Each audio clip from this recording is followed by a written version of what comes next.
Warning, this podcast may change the way you think about business, entrepreneurship, and money forever.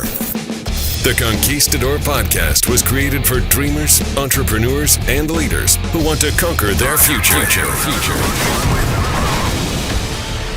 To be an epic entrepreneur, you must adopt the right mental paradigms as well as master the art of selling, marketing, and finance. Now, it's time to welcome a serial entrepreneur, leader, husband, and father who is passionate about sharing the strategies that are helping him excel in life and in business. Here is your host, Mauricio Garcia.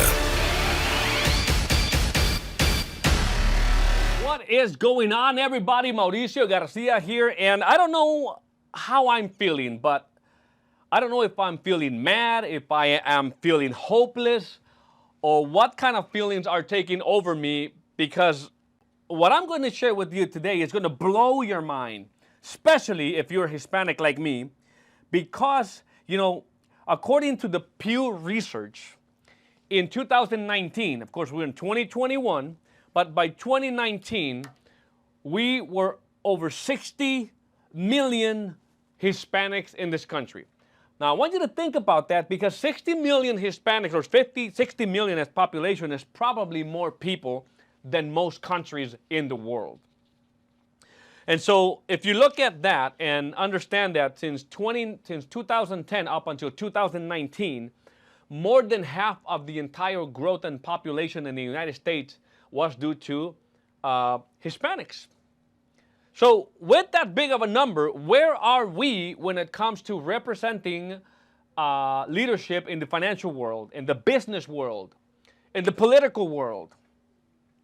We are a $2.3 trillion in GDP. Hispanics produce that kind of, or have that big number in production. 1.7 trillion in consumption, or purchasing power, if you want to put it in other words. Close to $2 trillion, guys, in purchasing power. And I look at how many people are part of the CEOs of the S&P 500.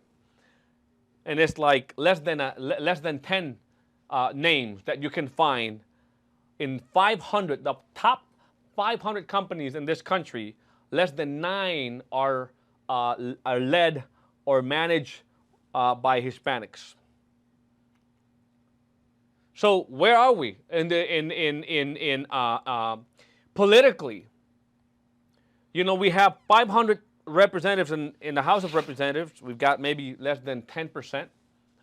Probably, last time I checked, we're much more less than 10% in representation. And so obviously, at this growth, at the rate of growth that we're having right now, maybe in the next 2 to 3 decades, we're going to pass 100 million. 100 million Hispanics in the United States. And we cannot, in my opinion, continue to be ignored and continue to have such a small number of in representation in the business space and in the political space. And so, yes, being a Mexican American, I can tell you that nothing could make me happier than seeing more of our people in positions of leadership. And so the question is, what do we need to do? What do we need to do? Is it education, just education, the key to get there? I think it's a lot more than that, because we can obviously go and get an education, get a degree, but that is not necessarily going to change the paradigm and the way of thinking that we need to adopt in order to really go about bringing real change and reach those positions of leadership. I definitely see that, even though there are many of our people that are going out there and starting businesses, still there's a very small number, of businesses out there, or people that are starting businesses. And I think that probably one of the biggest benefit in this country, if you really look at it, what is the number one benefit that this country offers to everybody? What has made this company, if you look at this country like if it was a company, offering benefits, probably entrepreneurship, or not entrepreneurship, but the free enterprise. Our ability to be able to go out there and start a business, it's something that we all have the right to do, and that can help us reach other levels of success. Because 78% of the people in this country who became wealthy are self-made, and they didn't do it necessarily by having a 9-to-5 job. Close to 80% of the millionaires in this country are self-made, and that is today. If you look at the U.S. debt clock, there's a data there. I don't know if you can share the screen or not, but I'm sharing here just to show.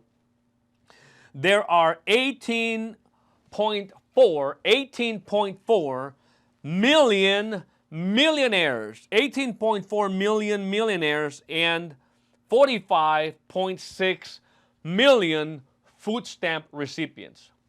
So obviously there's a very different way of thinking between the 18 million millionaires and the 45 million food stamp recipients. Would you agree? I mean, if you look at the numbers, you can see, one thing that comes to mind is we have the opportunity to go out there. You can put the camera back. If you have the opportunity to go out there and be part of these 18.4 million millionaires who are probably doing it not just through saving and investing. I would say that many of the people that are millionaires are achieving that status through taking advantage of the biggest benefit in this country, which is the free enterprise, capitalism. And so, what do we need to do to be able to have a better representation, or a deeper representation in the business and political space? Maybe, like I was saying, education could be one. It could be one of them.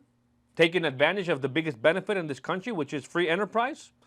And of course, getting involved in politics. But, I look at how a lot of people get their information about what's going on in politics, and it's typically turning on CNN or Univision or Telemundo or whatever. And I don't think that is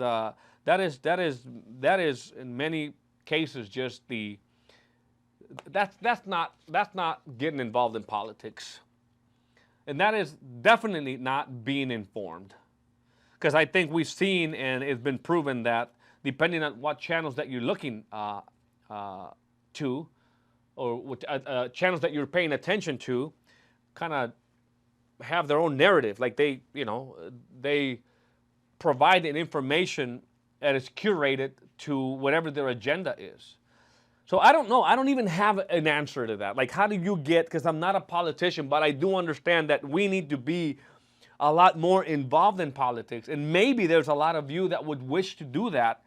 And for some reason, you're not doing it, because I think that by now, based on the huge number that we ought to be more than 10%, or have at least many more representatives. And why not even think about very soon having a Hispanic U.S. president with 60 million Hispanics, and very quickly going to 70, 80, and then eventually 100 million. What do you think? What are the things that we need to do in order to achieve those things? In my opinion, I think we ought to change our mindset. There's a lot of still inferiority. I can't even pronounce the word. There are these ways of thinking that are not helping us really grow. We are operating under old, outdated paradigms that are not working in this economy. And so we need to somehow expand our vision above and beyond that. And I don't think there is a way to do that unless we adopt the habit of reading and really investing in ourselves. It is very interesting when I see numbers like $1.7 trillion in consumption, where we buy so many different things that are generally liabilities. Liabilities, they are cars, they're toys, there's all these different things that lose their value over time anyways, and that don't put any money in our pocket. We go to work, 2, 3 jobs, and then we buy things that lose value and don't advance our wealth at all.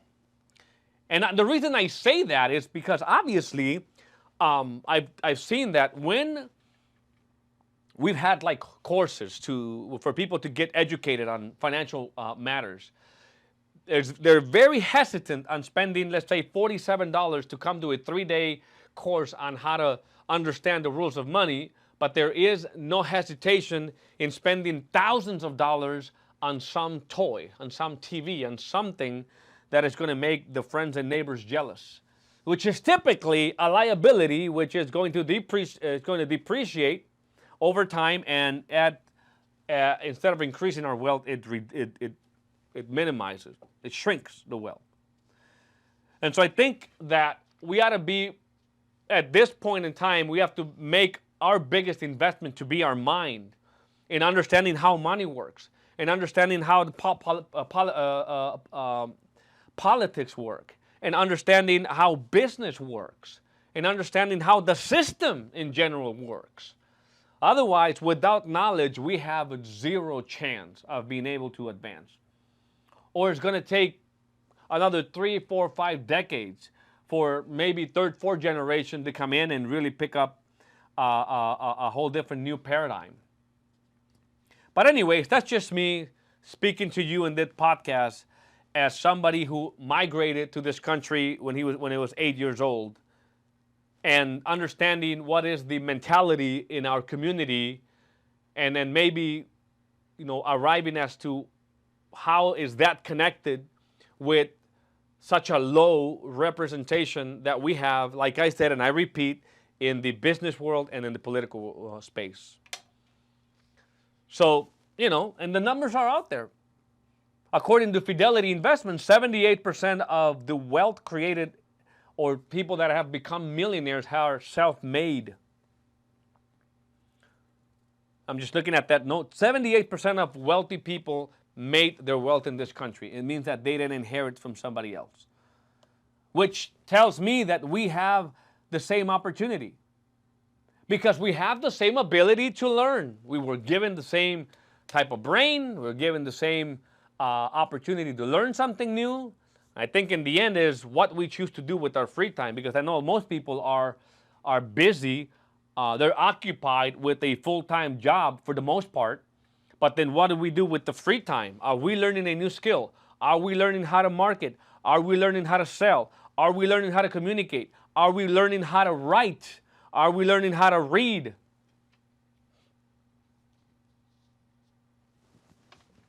I can't wait for the time where we can see a much higher number of Hispanics really taking leadership roles